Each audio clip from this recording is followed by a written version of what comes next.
ប្អូនអ្នកគ្នានាងខ្ញុំឈ្មោះសុថារតថ្ងៃនេះនាងខ្ញុំនឹងមកចែករំលែកទៅកាន់បងប្អូនអ្នកគ្នាថាតើអ្វីទៅគឺជាលសាយ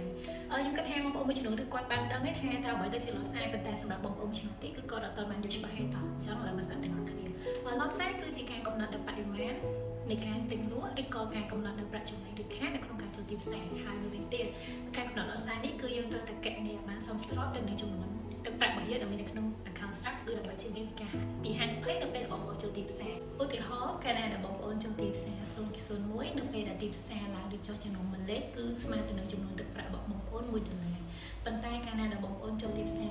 0.10គឺនៅពេលដែលទីផ្សារឡើងឬចុះមួយលេខគឺស្មើទៅនឹង$10ហើយប្រសិនបើជាបងប្អូនចូលចំនួន1លាត់ខ្សែនោះនៅពេលដែលទីផ្សារឡើងឬចុះចំណុំមួយលេខគឺស្មើទៅនឹងចំនួនទឹកប្រាក់$100អញ្ចឹងហើយបើសិនជាបងប្អូនមិនចង់ឲ្យមានហានិភ័យក្នុងការចូលទីផ្សារគឺបងប្អូនត្រូវតែកណនាបានច្បាស់មុនពេលចូលទីផ្សារហើយមួយវិញទៀតកាលណាដែល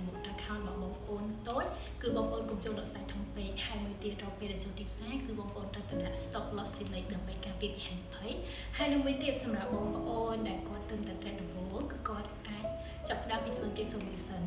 ហើយសម្រាប់មួយវិញទៀតប្រសិនបើបងប្អូនណាដែលអត់មាន account ឬក៏បងប្អូននៅអត់ទាន់យល់ច្បាស់ពី